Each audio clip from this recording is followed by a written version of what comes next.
all, welcome to the tutorial series of data structure. I am Kalgi Oza. In our previous videos, we have seen one data structure called stack. We have seen the different operations on the stack and the conversions method. Here in this video, we will see the another data structure called queue. The meaning of the queue is same as the real word meaning of the queue, right? Like the persons standing in the queue.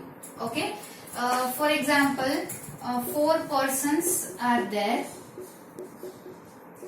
and they are standing in the queue for the movie tickets. Okay.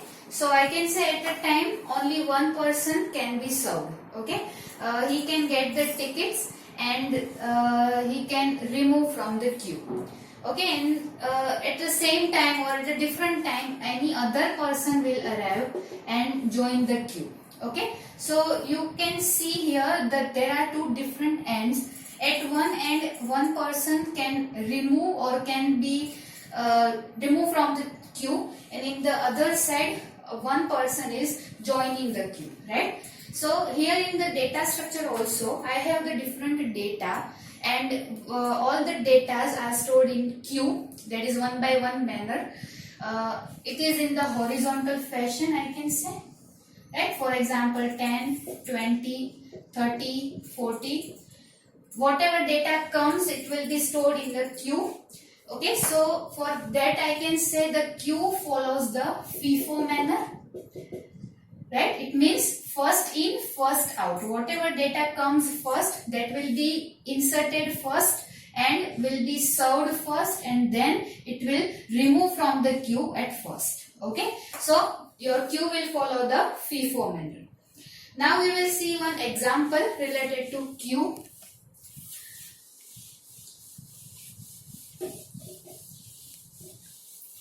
Here, for example, I have 4 data, right? Now I want to store this 4 data into the queue. So first 10 will be there, so the 10 will insert at first. After that 20, so 20 will be there at the second position. Next 400, then 400 will be there in the third position, and then 900. So the queue looks like this with the 4 data. Okay.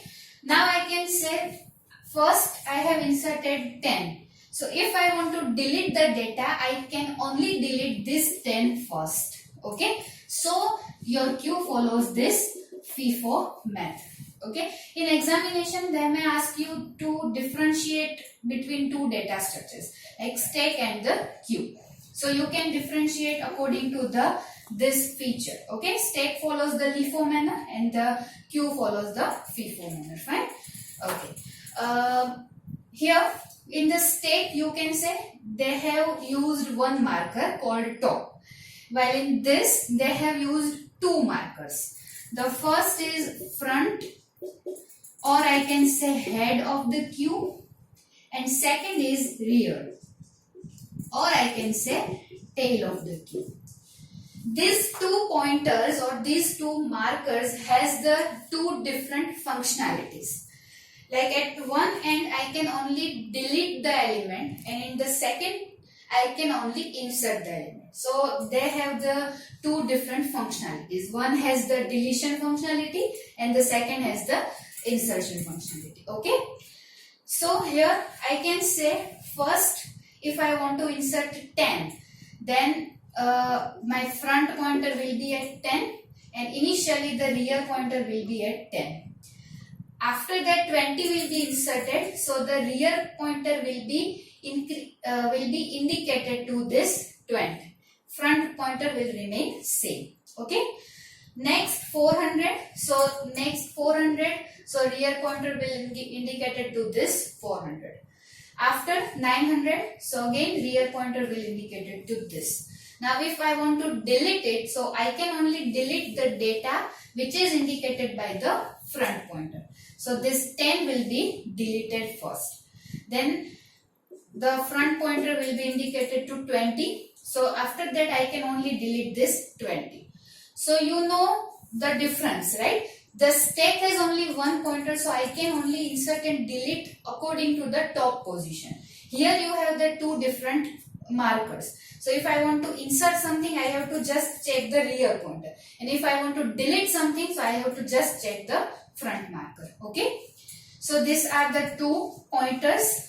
Okay, so you can also add the difference, like in the stack we have top pointer and here we have these two pointers. Okay, now we will see the operations on the queue, and then according to the operations we will see the examples. Okay, so we have here 4 operations. The first operation is same as stack, that is push, or we can say in the queue data structure it is called as enqueue operation. Second is pop, or in the queue data structure we can say as dequeue operation. Then next, third, we can say just display the front element, so it is like front. And the next, fourth is empty. So these are the 4 operations which we can perform on the queue. So the very first is enqueue. It is same as the push operation which we performed on the stack.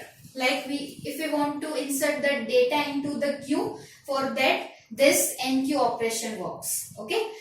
For example, I have the data 10, 20, 400 and 800. Now I want to insert these 4 datas into the queue. So first, initially my queue is empty. Then next, first is inserted 10. So I am performing this enqueue operation, enqueue 10. So the 10 will be inserted into the queue. And initially both the pointers are at the same position. Fine? Okay. After that, for example, 20. So again I have to perform this enqueue operation. So it will be like enqueue 20. Okay, so this 20 will be there and the rear pointer will be shifted to the 20.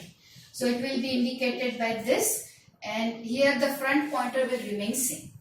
Next, 400. So again I have to perform this enqueue operation. So it will be like enqueue 400. So this 400 will be there and the rear pointer is indicated here. Okay. Then next is 800. So 800 is there. Again rear pointer is indicated here. Again I have to perform the same operation. So this is how your data can be inserted into the queue with the help of this operation. Fine. So this is how your enqueue operation works. Then next is pop operation. It means I want to delete the data from the queue. So again, note one thing, I can only delete the data at which my front pointer indicates. Okay, so here I can only delete this 10. So I can delete this 10. Okay, so here 800, 400 and 20 will be there. This rear pointer is indicated here and the front pointer is indicated now 20. Okay, now if again I am performing this dequeue operation, so the 20 will be deleted. Again this front pointer is indicated to 4000. Okay, 400, sorry, right? So this is how the deletion operation works in the queue. Now front, it means it indicates the data which is at the front pointer.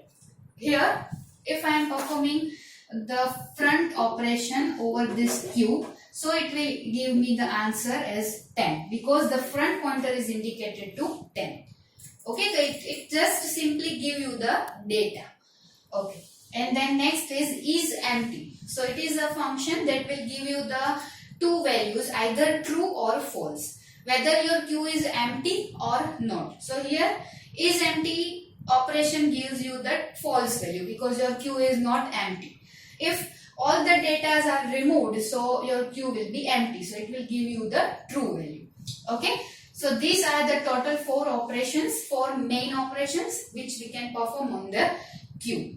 Okay, next is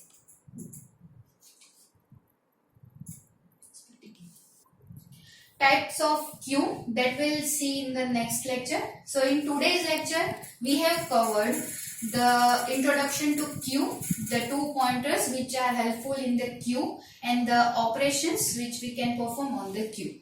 Okay. So if you like this video, do like, do share and subscribe to my channel. Thank you so much.